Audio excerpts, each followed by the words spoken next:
Bienvenidos, bienvenidas a Liminal, un espacio en el borde, entre estados, donde las cosas todavía no son del todo una u otra. Liminal es un viaje hacia lo incierto, una exploración de temas en transición, un refugio para quienes cuestionan lo establecido y encuentran sentido en lo ambiguo. Somos Olmés Y Caíto Escatini. y te invitamos a estas conversaciones desde el umbral, donde el diseño, la tecnología y el pensamiento se cruzan. Y nada está completamente definido.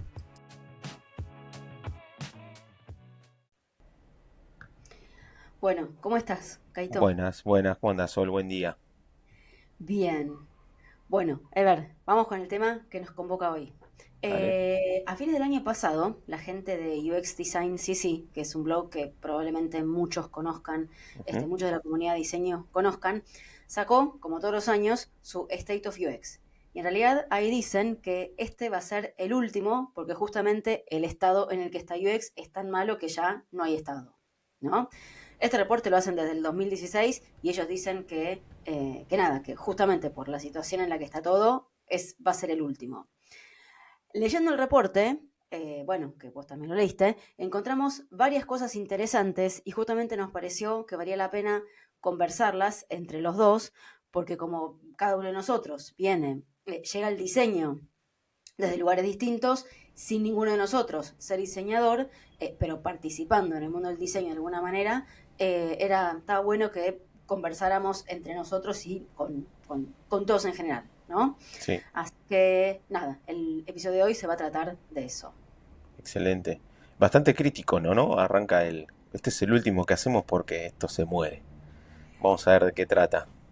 Sí, igual, bueno, ahora vamos a ir hablando de distintos puntos, ¿no? Pero en algunas partes se me hizo como que estaban como muy románticos, ¿no? Como que tenían como una visión del diseño medio romantizada de, bueno, o sea, la gente, o sea, es un problema tener que mirar siempre al negocio y dónde están los usuarios y como que, ay, no le estoy haciendo justicia ahora, ¿no? Claro. Pero había cosas que, en mi opinión, estaban por ahí un poco romantizadas y otras medio alarmistas que no sé por qué se están asustando hoy porque son cosas que hace años que vienen pasando, ¿no?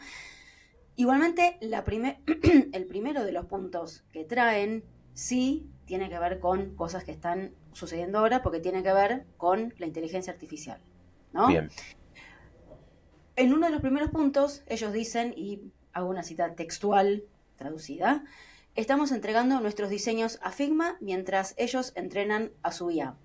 Las herramientas impulsadas por IA, como Figma, Vercel, Canvas y muchas otras, cambiarán la percepción de todos sobre quién está capacitado para diseñar, cuánto tiempo lleva el diseño y, de manera inevitable, cuánto vale la pena pagar por él. Es decir, lo que están diciendo es que ahora que es más fácil diseñar, el diseño va a ser percibido como de menor valor, con menos valor aún que el que se le ve, ¿no? O sea, va a perpetuar todavía más la idea de que el diseño son pantallas, son píxeles, son cosas lindas, ¿no? Sí, sí. Bueno, ahí un poco, como lo hablamos preparando todo este podcast y hace un tiempo, es como mi percepción de que la IA le vino a bajar el precio a un montón de cosas y esta es como la percepción más dura de que el diseño cada vez es más barato. Si total yo le tiro a un B0, le tiro un prompt y me saca algo andando. Amén de que después todo luzca igual, ¿no? Porque ya el mundo se venía templetizando, ahora con esto es como vamos a templetizar el doble todo, ¿no?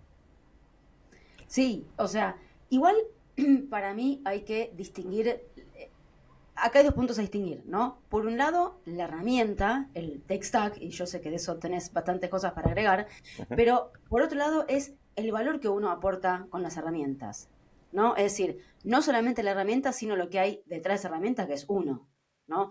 Y cómo uno se para detrás de la herramienta va a definir si la herramienta lo reemplaza a uno o si lo potencia. Sí, totalmente. A ver,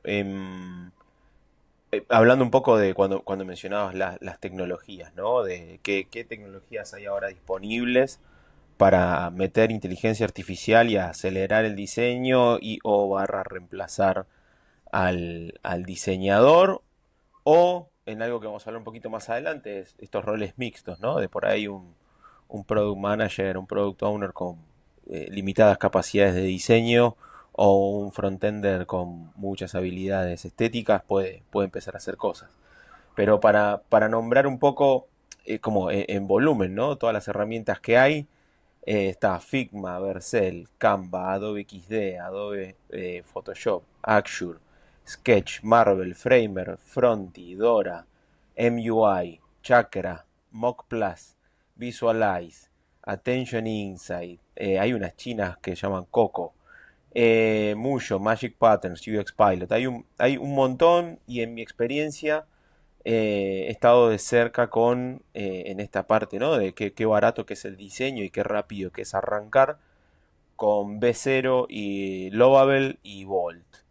Están bien, digamos, desde un prompt bastante básico hasta me da gracia porque tiene una herramientita que te mejora el prompt para que por lo menos haga algo con un poco más de carne, en el caso de B0. Está bien como para plasmar ideas, tener algo medio funcional, Son herramientas, ¿no? Son herramientas que van por delante. Por ahí está un poco en la ola esto del code vibing, ¿viste?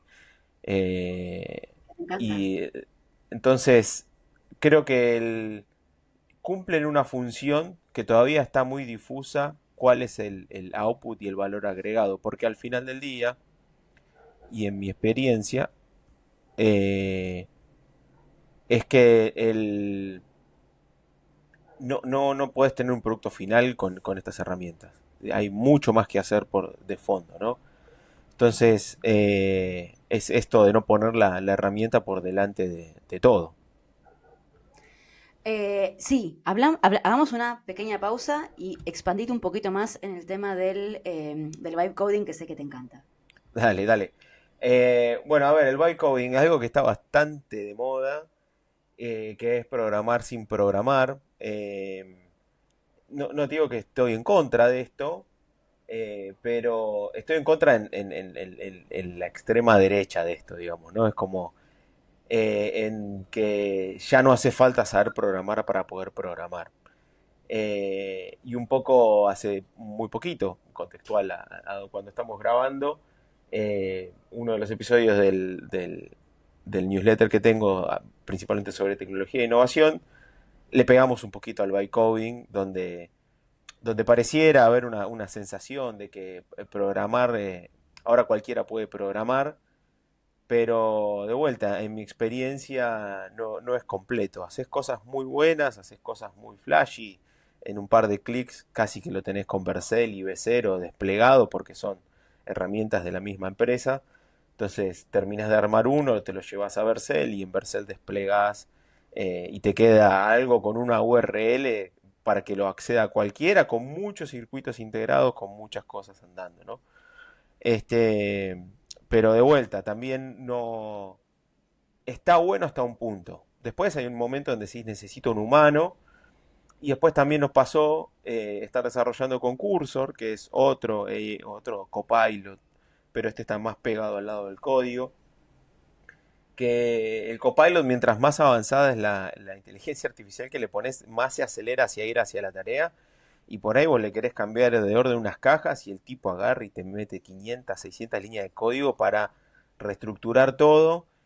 Y de pronto hay que darle mantenimiento a eso y es como sobrecomplejiza algunos tipos de soluciones que en el tramo mediano, ni siquiera te digo en el largo tramo, en el tramo mediano, después de que pasa la demo y que convenciste a la gente de que lo que tenés es verdad y están dando y demás, y cuando te toca escalarlo un poquitito, ahí es cuando se pone bastante heavy y ahí es cuando vuelve a ganar, suben las acciones de las personas, ¿no? Del humano, porque venían bajando el precio porque la AI hace todo. Entonces te das cuenta que a veces como decía, ¿no? Mientras más alto es el que razona, la AI que razona, más rápido se lanza hacia una solución y de repente no soluciona y le decís, hay un error, está este error, sí, para ahí vengo, sí, para ahí vengo, y entre todo eso tocó por todos lados. Y si estás vibrando muy alto mientras estás codificando, y te perdés de todo lo que está haciendo en el medio y por ahí están dando y no sé cuántos colaterales tiraste por ahí atrás. Entonces es un poco el está bien, pero vamos de a poco. Porque del otro lado del negocio también se generan como expectativas de, pero si concurso, esto tendría que fluir un poco más rápido. Es cierto y no es cierto al mismo tiempo. Creo que hay una parte de, primero estamos adoctrinando y enseñándole a la persona de Haití a pie, llamémosle, porque el de Haití es el de UX, es el de UI, es el frontender, el backender, a que tenga este copilot y que acelere su productividad de alguna manera u otra, no estamos en contra de eso, pero también se está adoctrinando al negocio a que, che, por más que pague 7, 10, 40 licencias, las cosas no necesariamente van a ir más rápido. Por ahí las personas son más productivas, generan más o aceleran su primer paso a lo que hoy llaman boilerplate, que es un concepto que aprendí hace bastante poco, que es no arranques con la hoja en cero, que es lo que hizo ChatGPT para los redactores y demás en su momento, es no arrancar en cero. Con lo cual está bien, pero ahora el vibrar es como, bueno, no es el primer escalón. Vibremos los siguientes escalones para ahí, bueno, algunos escalones son más altos que otros, ¿no? En esto. Pero de vuelta, el concepto de poner la herramienta por delante es algo que está ahí, latente en todos lados ahora. O sea, esto que vos decís del vibe coding, y te lo pregunté a propósito, porque es otro ejemplo de cómo la inteligencia artificial o las herramientas le van bajando el precio. Recién lo decíamos con el diseño, pero ahora con el vibe coding le baja el valor de las acciones al desarrollo, ¿no? Pero esto que vos decías vuelve a traer esto de la herramienta y el que use la herramienta, ¿no? Entonces, con esto, para mí hay dos temas. El primero tiene que ver con la herramienta, ¿sí? Con qué herramientas usamos y que las herramientas sean buenas y que nos ayuden a hacer las cosas mejor. Pero el segundo tiene que ver con el valor que agregamos a través de las herramientas, ¿no? Usarlas para agregar valor y no quedarnos con la herramienta en sí mismo. De hecho, yo en una de las clases del curso Product Design hablo de la diferencia entre herramientas y herramientitis. Las herramientas son artefactos que nos ayudan a completar un trabajo de manera más fácil o más eficiente o más rápida, pero la herramientitis es justamente cuando confundimos la herramienta con el resultado, ¿no? Herramientitis es usar la herramienta sin entender qué problema necesitamos resolver, o no usar las herramientas correctas, o no usarlas correctamente, ¿no? Y en el caso de la inteligencia artificial es tomar lo que nos dan sin revisar, sin fijarnos si tiene sentido o no tiene sentido lo que nos entrega. En el caso de, iba a decir, no sé si es vibe coding o code vibing, no, vibe coding. Eh, Vibe coding, y ahora me haces pensar que creo que le dije al revés en un momento. ok. Vibe coding. Eh, pero el tema es justamente, por ejemplo, si te tira una cosa, vos la corregís y para corregirla te ensucia, te da un montón de código que es mucho más sucio, entonces, ¿dónde está la calidad? ¿No? Está bien, lo hiciste más rápido, pero tenés más calidad y es algo que yo justamente ayer hablaba con alguien porque se habla mucho de la productividad, ¿no? La IA nos va a hacer más productivos. Y cuando se dice productividad, la productividad tiene dos partes, ¿no? Por un lado, hacer las cosas más rápido, pero por el otro lado, con mayor calidad. Porque si yo hago las cosas más rápido, pero tienen mala calidad, ¿fui productivo? No, si yo hice más rápido algo que no anda, no fui más productivo. Porque después, o no anda, hay que arreglarlo y me lleva más tiempo, ¿no? Entonces, también tener en cuenta esas dos facetas de la productividad, ¿no? El tiempo, pero también la calidad. Y si alguien, vos recién decías, ¿no? El desarrollador de a pie o la gente más junior que recién está empezando, ¿no? Que todavía por ahí no tiene las distinciones que alguien con más experiencia, no porque sepa más, sino porque se equivocó más veces, tiene. Entonces va a tener menos herramientas, menos conocimiento para poder corregir lo que le dice la IA. Entonces, tal vez el nivel vaya a bajar, porque tenés gente que está usando lo que le dicen o que está reproduciendo lo que le dicen sin la calidad. Entonces haces más rápido cosas que tienen menos calidad, ¿no? Sí, un poco, solo una nota de color, que es, lo había visto por ahí, como se dice ahora, lo vi en un TikTok.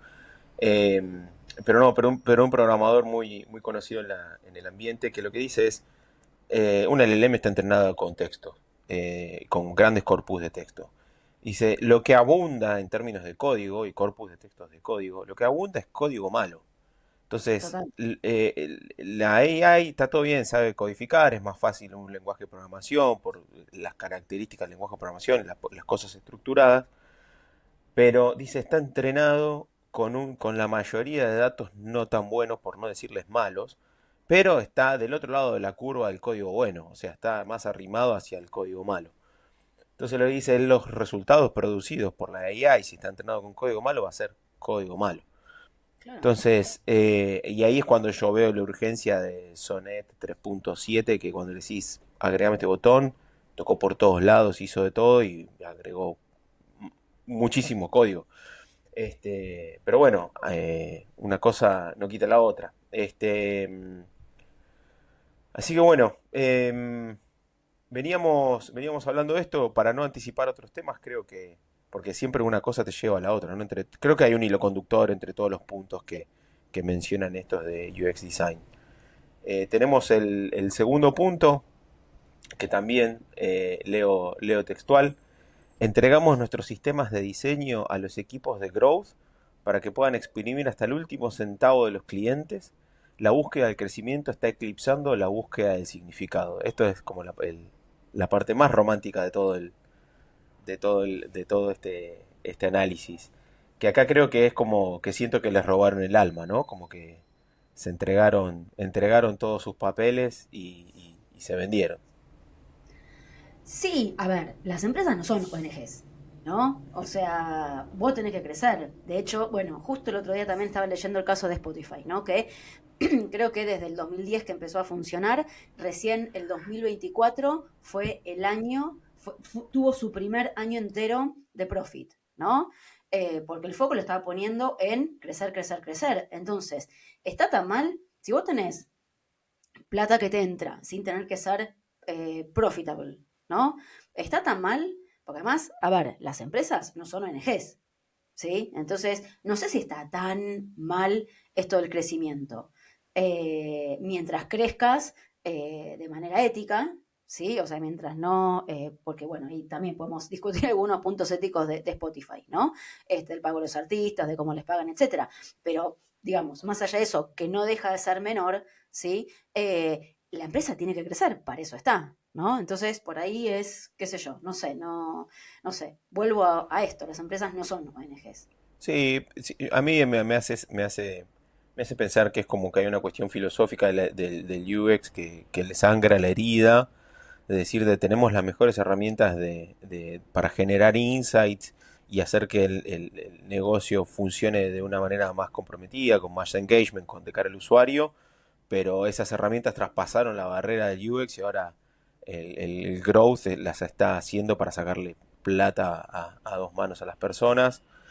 Pero bueno, creo que hay en parte lo que vos mencionabas, ¿no? Así son las empresas y así también es la cultura startupera y que también las grandes corporaciones la están copiando, ¿no? De, che, ¿cómo hacemos para hacer mejor las cosas para tener más profit? O aunque sea, no sé si profit, pero más revenue, o sea, una cosa es facturar y otra cosa es que deje ganancias la empresa. Pero creo que es algo que, UX a partir de un arte bien domado, que es el de escuchar al usuario, generar insights de valor, e ir aplicándolos y hacer que las cosas crezcan en una línea. Creo que le hizo muy bien a la industria en general y llegó hasta donde llegó porque creo que es una práctica que ya eh, perdió, se rompió la cuarta pared, ¿no? Sí, igual, mientras, o sea, sí es cierto eso, mientras entendamos UX como agregarle valor al usuario y al negocio y no como pantallas, ¿no? Sí. Eh, Bueno, que eso también no es fácil de lograr.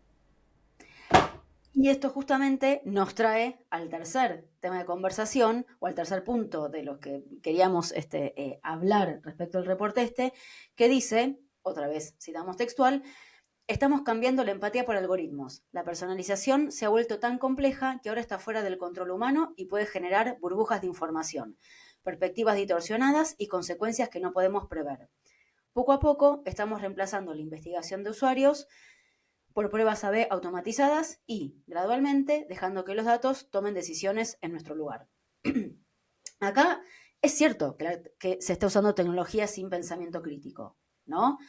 Esta es una de las cosas que yo decía al principio, que esto no es nuevo, no sé por qué ahora es un problema, porque desde siempre se trató de automatizar lo más posible los procesos, ¿no? A/B testing hace un montón que existe y es la eterna pelea entre hacemos A/B y entrevistas con usuarios, ¿no?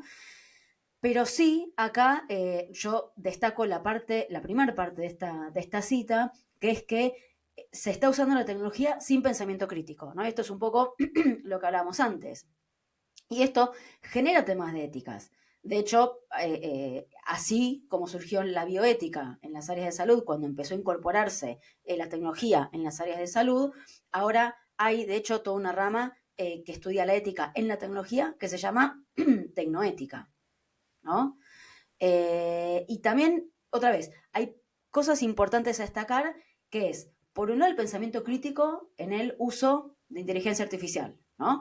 Si uno no tiene pensamiento crítico, la máquina piensa por uno y ahí es cuando empiezan los problemas, ¿no? Muchos se quejan de que la máquina lo va a reemplazar, pero si uno, en vez de usarla para aumentar capacidades, lo usa para reemplazar a uno, ¿sí? En el sentido de que le das instrucciones y tirás lo que te da, entonces por más que uno ingrese el comando, la máquina ya te reemplazó, ¿no? Porque ahí, en vez de aumentar tu capacidad, estás usándolo así como brainless para escupir cosas, ¿no? Sí, bueno, está bueno eso, el brainless da pie para un montón de cosas, más que nada de la neurociencia, pero creo que es parte de la función y el rol de la tecnología en el desarrollo de la humanidad, y con esto me pongo ultra filosófico, pero me parece que es volver a las personas un poquito más autómatas en un punto y que empujen y que les quede por empujar la última milla que hay que empujar. Eh, es como un poco si con la salida de los GPS o las aplicaciones de navegación, los taxistas estuvieran diciendo que, bueno, yo hago el vibe driving, ¿viste? Es como Claro. yo solo acelero y freno, el resto me lo dice. Pero bueno, si vas pasando la frontera, creo que siempre está este tema porque la tecnología empuja la frontera un poco más adelante.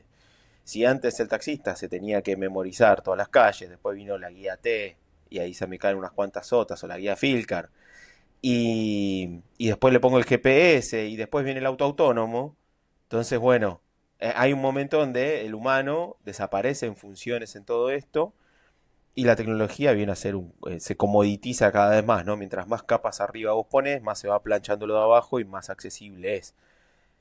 Hasta el punto de que el humano no está. Pero, y hay un ejemplo que me encanta, que lo traigo de mi querido Juan Echagüe, que es un poco, antes las cámaras no tenían autofoco, y cuando se empezó a incorporar el autofoco, y como todo producto que te venden feature, te dicen cámara con autofoco. Hasta que en un momento el autofoco se empezó a hacer popular entre todo el mundo, entre todos los que construyen cámaras, y de repente ya dejó de ser una feature porque es un must que viene incluido dentro del producto. Entonces, ahora nadie se preocupa por el autofoco. Y eso pasa constantemente con la tecnología, ¿no? Pero volviendo al ejemplo de los taxistas, es las implicancias hacia el humano, que hay un ejemplo de un estudio que se hizo en Holanda con taxistas con y sin GPS, y después hay un análisis neurológico y tienen cierta parte del cerebro con más conexiones neuronales los Ujú. que no delegan su Claro. pensamiento hacia la tecnología como cualquier herramienta tecnológica, no necesariamente la AI o una app de GPS. Entonces yo creo que si vamos directamente hacia ese futuro de todos vibrando contra la AI, que la AI resuelve problemas más complejos que los que resuelve una app algorítmicamente, estamos empezando a sacarle los tornillos que refuerzan el pensamiento crítico de alguna manera, ¿no? Porque nos creemos que el pensamiento crítico viene embotellado en estos asistentes de todo el mundo y ahí es cuando baja el precio de las acciones del humano, pero por ahí suben aquellos especialistas, ¿no? Entonces es difícil avanzar hacia el futuro sin ir tropezándose con estas cuestiones y estos replanteos constantes. Sí, acá otra vez, ¿no? Vuelve el tema del valor del humano atrás de la herramienta. Y esto me hace acordar a los cuatro roles de la tecnología, ¿no? Esto de aumentar, reemplazar, extender o transformar, ¿no? Y como justamente acá el pensamiento crítico es fundamental. O sea, si no usas pensamiento crítico, la máquina definitivamente te va a reemplazar, ¿no? Eh, es todo el tiempo este ejercicio entre usar, usar la herramienta para en vez de usar la herramienta en vez de, ¿no? Tal Eh, cual. Eso ahora nos lleva un poco al tema 4 de este reporte de UX Design, que dice, y citamos textual, estamos lanzando nuevos productos antes de que estén siquiera listos. Basta con mirar el fiasco del hardware de AI en 2024 o todas las funciones de AI a medio hacer en nuestros productos empresariales. Promesas incumplidas por todas partes. Los productos ya no tienen que estar listos para el horario estelar porque en la última década nos convencimos de que podíamos fallar rápido, probar y aprender y aplicar Lean UX para sortear los plazos ajustados. Esto me hace acordar a 3 millones de cosas de ahora que todo tiene AI, un poquito el fiasco o la decepción que generó Apple con su Apple Intelligence. Y también me voy a cosas más físicas como Elon Musk tirándole una bola de béisbol al vidrio de la camioneta y que se estalle en mil partes cuando decía que era recontra resistente. Entonces, creo que todo el mundo está pasado de aceleración en términos de querer sacar algo y no quedar atrás, o por lo menos hacer que valga la pena en el momento estelar decir que yo estoy en la cresta de la ola desarrollando esto, ¿no? Entonces eso empuja mucho los límites de cuándo lanzo. sí, a ver, para mí esto también, ¿no? No sé por qué se escandalizan ahora de esto, no sé por qué hoy esto sería el fin del mundo, porque esto de fallar rápido, probar y aprender, sacar las cosas a medio de cocinar, o sea, no solamente que hace un montón que pasa, sino que es parte nace con, como decías vos, la cultura startupera, ¿no? O sea, no Ujú. sé por qué hoy sería un problema. Ahora, sí creo que esto de, a ver, por un lado, sacar las cosas en un estado sí coincido con esto de sacar las cosas para ver cómo responde el mercado, ¿no? Ahora, hay que sacar las cosas en un estado lo suficientemente comestible como para que se pueda usar y ver qué onda, ¿no? O sea, concuerdo con que no podés esperar que esté todo perfecto porque el mercado te va a decir, en todo caso, si está perfecto y cuándo está perfecto, entre comillas, perfecto, ¿no? Ahora, también es cierto que hay que ser conscientes que cuando sacás las cosas a medio cocinar, sí tenés que ser responsable y terminar de cocinarlas en algún punto, ¿no? O sea, que exista esa famosa B2, ¿no? Porque otra vez, las organizaciones no son ONGs y hay que Sí. entender que necesitan velocidad, que necesitan time to market y volvemos al pensamiento crítico, ¿no? También del lado de las organizaciones. ¿Tiene sentido salir rápido, rápido, rápido si vas a tener algo que nos sirve? ¿No? Entonces, bueno, acá nos metemos en la discusión eterna entre agilidad y velocidad, ¿no? Bueno, Pero, bueno, sí, sí, me hace acordar también un poco lo que lamentan los agilistas hoy por hoy, que es como la disciplina se les fue de las manos, lo corporativo los agarró y los domó, inventaron cosas, retransformando la agilidad escalada, cuando leía eso sobre la agilidad escalada. Y es como que hay una cuestión reflexiva, me parece, tanto en las prácticas veloces, llamémosla, porque le aplica Lean UX, le aplica a que MVP todo es MVP, pero de repente cuando te das media vuelta y querés ver hasta dónde llega el MVP, la cantidad de innegociables te tapa la cabeza, total. porque de repente para el MVP tiene que verse re bien, tiene que ya estar escalando los tenants y qué sé yo, y decís, pero no es MVP, o Claro. sea... Eh, hubo un momento en mi vida que a los MVP les dejamos de llamar MVPs y le empezamos a decir POC. Y hasta que la POC empezó ¿Qué es POC? La POC es una POC, es un Proof of Concept, Ah, ok. que es, che, ¿se puede esto? Responder la pregunta, ¿puede esto? La tecnología o algo. Y el puede esto también implica hay un usuario al otro lado que más o menos entienda lo que yo estoy haciendo. Y si me voy más abajo que eso, que es porque a veces es un POT, es un POT o un Proof of Technology, que es, che, ¿le puedo dar a una inteligencia artificial un PPT con imágenes, con gráficos re complejos que un humano entendería y que lo entienda? Bueno, eso es, bueno, pasa la imagen, dáselo, fíjate, hacele preguntas, pero ahí estoy probando la tecnología. No es ni siquiera estoy probando un concepto, estoy diciendo esta tecnología es válida para hacer esto. Después digo, che, ¿puedo arrojarle PPTs y hacerle preguntas a un corpus de... Ah, bueno, está, bueno, el concepto y el usuario lo asimila, está todo bien, pero no agrego valor a nadie, sigo probando conceptos Mm. y después escalaría un MVP, pero bueno, hoy hasta lo que te dije como POT o como POT se lo considera MVP. Cuando no sé si es Minimum Viable Product o Minimum Viable. Había una que era muy graciosa, que era muy linda, que era Minimum Minimum Lovable Product. Esas Entonces, distinciones. esa distinción es totalmente sale de los esquemas de la productividad, porque no hay un Total, viable, total. es lovable. ¿Vos cómo me dices lo lovable? Es, Claro. va por otro carril y eso está bueno porque te cambia de cancha para medir las cosas y concentrarte.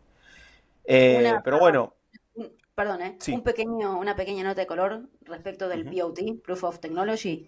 Eh, ¿Viste? No sé si, ahora no me acuerdo si eso aparece cuando uno ve las películas de Pixar, cuando uno las veía en el cine, antes de cada película tenías un pequeño corto, ¿no? No sé si eso ocurre cuando uno lo ve por streaming, pero ese pequeño corto que vos veías al principio era justamente un POT de tecnología que pensaban usar para la próxima película, ¿no? Entonces esos mini cortos, que uno no entendía por qué estaban ahí, bueno, Ujú. mini cortos, los cortos, mini películas, eran justamente este POT que vos decís. Mira qué buen dato, no lo tenía. Bueno, Sí, después de ahí salieron muchos después conceptos para otras películas también, ¿no? sí. Este, Perdón, me olvidé de acordar. Creo, ¿no? Que el de la nube, el del volcán, fue sí. el POT, viste que tenías la nube, que tenías todas cosas como muy de etéreas, y de la nube en particular, creo que ese fue el POT que después se usó en el de los elementos. Ok, ok. Mira, Cierro la nota de color. buena nota de color. Siempre está bueno mencionar a Pixar como notas de colores. Vamos al punto 5, el anteúltimo, que dice: las organizaciones están cambiando a modo founder, y citamos textual. Cada vez más los diseñadores pasan la mayor parte de su día y su energía en reuniones hablando de todo menos de diseño, buscando alineación de stakeholders y equilibrando las necesidades del usuario y del negocio. Los productos se lanzan porque alguien necesita un ascenso. Los plazos se establecen en función de una evaluación de desempeño o los informes de la empresa. Tema picante si los hay A el ver, modo founder. otra vez, ¿no? A mí no me parece que tenga nada de malo buscar alineación con stakeholders. Y por otro lado, esto de equilibrar necesidades del usuario y del negocio es fundamental para la supervivencia de la empresa. Lo que sí nos sirve es que esto se deforme en función de los intereses personales de la gente tomando decisiones, pero esto es politics as usual, ¿no? O sea, no veo cómo esto sea nuevo y por lo tanto cómo esto hoy venga a determinar el fin de UX, porque esto siempre existió. Ahora, lo que sí, después de en un ratito, perdón, como contexto, ¿no? Esto del Founders Mode viene a colación una discusión que creo que hubo a fines del año pasado entre Paul Graham, que es el fundador de Y Combinator, y en realidad, a ver, todo empezó porque Paul Graham en un evento dice que las startups tienen que volver a Founders Mode, ¿no? Porque dice que muchos inversionistas, llegado a un punto tal en una startup, recomiendan que cuando la startup tiene cierto tamaño, el founder tiene que darle lugar como CEO a alguien con experiencia, ¿no? Lo que pasa que muchas veces el nuevo CEO con experiencia, entre comillas, lo que hace es lo businessifica, ¿no? Lo convierte en business, pero en el camino se diluye la visión original del founder y a la empresa, a la startup, le empieza a ir mal, ¿no? Entonces, nada, muchos ven el Founders Mode como una especie de micromanagement, ¿no? Pero Paul Graham argumenta que no es tan malo porque al final de cuentas la empresa surge a partir de la visión del founder y nada, es lo que tiene que hacer, ¿no? O sea, es más o menos un poco lo que pasó con Steve Jobs cuando tuvo que volver a Apple, porque cuando él se fue, la visión se diluyó y les empezó a ir mal. Sí, Igual, me gusta esta visión que planteas o que se plantea de lo bueno y lo malo, ¿no?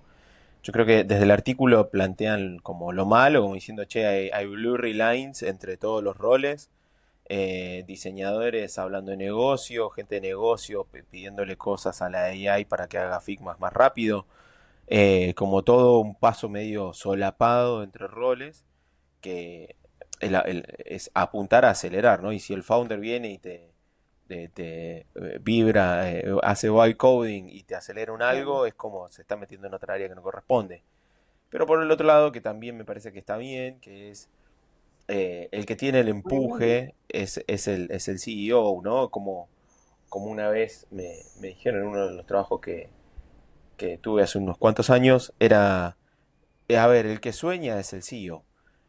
Nosotros nos subimos arriba del sueño de él. Entonces yo creo que no hay nadie con más empuje dentro de una empresa que el CEO y me gustó mucho el término que usaste de businessificar, volverlo la maquinita.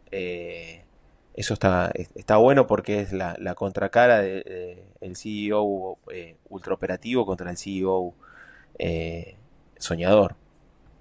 Sí, sí. Igual, o sea, al final en los show notes vamos a poner el artículo, tanto el artículo original de Paul Graham que inició esto del Ujú. Founders Mode, y también voy a dejar como complemento un artículo de Ben Horowitz que dice justamente lo contrario, ¿no? Así que para el que quiera saber más un poco de esto, está la verdad muy interesante ambas conversaciones.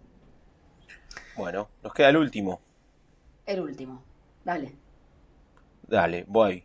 Tema 6. De vuelta, citamos textual. Me encanta decir esto ya a esta altura de la conversación. Publicamos ideas a medio cocinar en LinkedIn, esperando el reconocimiento que no obtenemos en el trabajo. Este año, la falta de seguridad laboral llevó a los diseñadores a redoblar esfuerzos en su presencia online para intentar mantenerse relevantes en sus redes. Escribimos publicaciones llamativas en LinkedIn para complacer al algoritmo. Hacemos que nuestras ideas sean más polarizantes de lo necesario. No hay espacio para discusiones más largas ni para el matiz en el intercambio de ideas. Es más fácil construir una audiencia a través de la controversia que mediante el pensamiento real. A ver, a mí toda esta movida de la aceleración hacia LinkedIn, la exposición y demás, y no perderse la ola, toca todos los puntos neurálgicos de los 5 anteriores que venimos discutiendo, pero en este puntualmente a mí me salta la palabra FOMO, que es el Fear of Missing Out, que se puso bastante de moda del 2016 para acá, es como que el FOMO es como la palabra, pero es hacia donde se está yendo todo el mundo, ¿no? Vos ves que hay generadores de contenido de tecnología que te dicen, check this out, esto va a cambiar el futuro del marketing, check this out, esto va a cambiar como hoy comemos la comida. Esta startup está haciendo tal cosa, todo con AI y todo, entonces es como hay una aceleración de, ultra exposición del cual nadie se tiene que quedar afuera, y eso empuja a las personas a ser más relevantes. Pues también volviendo a la lucha anterior Relevante. de si voy a ser reemplazado por la AI o no, y cómo aparento tener pensamiento crítico o cómo aparento tener estar en la cresta de la hora para tener más relevancia. A mí lo que me trae esto es, sí, además del FOMO, pero sobre todo un tema de ego, de estar frente a la pantalla, de tener exposición. Somos todos expertos ahora, ¿no? Y vos ves gente que postea cualquier cosa con los keywords del momento, posando como experto, ¿no? Y yo ya detesto eso de la receta para los 10, esto es lo que tenés que hacer y no vale ninguna otra cosa o, no sé, The Ultimate Guide to, ¿no? Uh -huh. Los feeds de LinkedIn son una porquería. Están todos hechos en función de lo que uno lee que dice el algoritmo que tiene que hacer para tener exposición, ¿no? Incluso los comentarios que uno ve en posts se notan que los dejaron para aumentar su credibilidad en función de lo que leyeron que dice que tiene que tener el algoritmo, ¿no? Porque aparentemente lo que teóricamente o supuestamente dice LinkedIn es que no solamente tenés que publicar para ser considerado experto, sino que tenés que dejar comentarios largos y de valor. Entonces, es toda una porquería.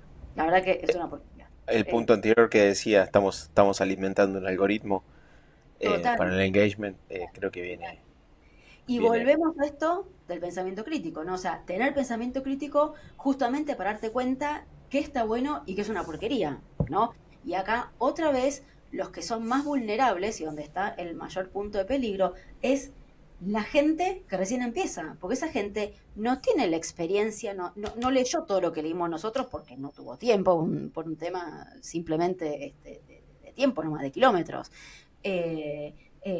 Gente que tuvo menos exposición, menos experiencia, menos tiempo en esto, son los más vulnerables a tomar como ciertas todas estas cosas, todas estas pseudo verdades, ¿no? Y a seguir a estos pseudo expertos versus seguir a la gente que realmente sabe lo que dice, ¿no?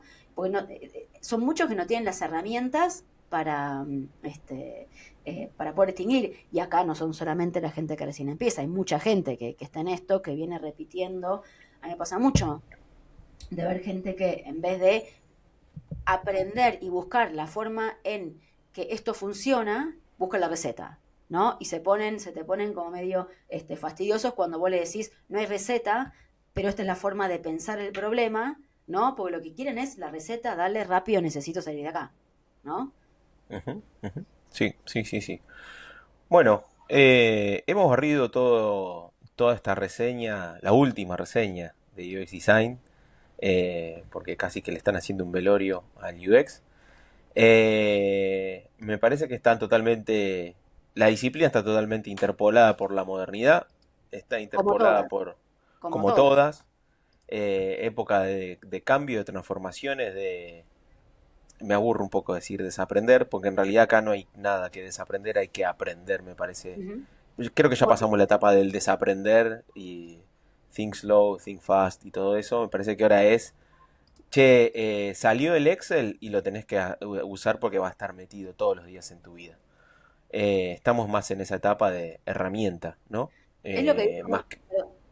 perdón, Sí, es lo que dijo el CEO después no, de Shopify el otro día, ¿no? sí, sí, sí, sí, Ahora sí. el uso de inteligencia artificial va a ser mandatory. Sí, sí, sí, es una herramienta más. Pero bueno, haciéndole honor al nombre de este podcast, estamos en una zona de transición, estamos en una zona in between, no hay nada totalmente definido, estamos todos transitando el pasillo a ver de qué puerta salimos y a qué puerta entramos, y de eso se trata lo liminal. Así que nada, muy, muy, muy placentero, muy fluido todo, gratamente sorprendido. Así que nada, Sol, de mi parte, un placer volver a compartir un espacio de charla. Igualmente.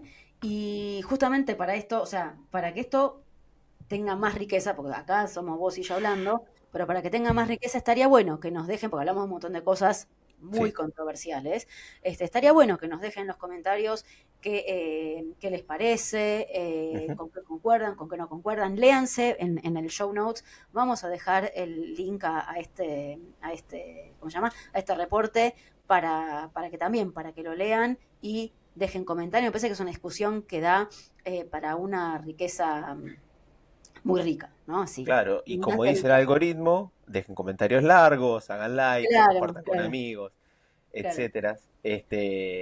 Así que bueno, espero que los que llegaron hasta acá escuchando lo hayan disfrutado tanto como nosotros, y esperamos verlos en el próximo episodio. Temas que vamos a tratar. En el Así próximo episodio, pará, te tiro los títulos: AI y evolución, Synthetic Data, esa robótica, sí, productos y UX, AI y filosofía, ciberseguridad, y el que viene después es Creating Empires. Vamos a ver, por lo menos alguno, son todos muy interesantes, así que nos estaremos viendo seguramente. nos vemos pronto. Nos vemos pronto.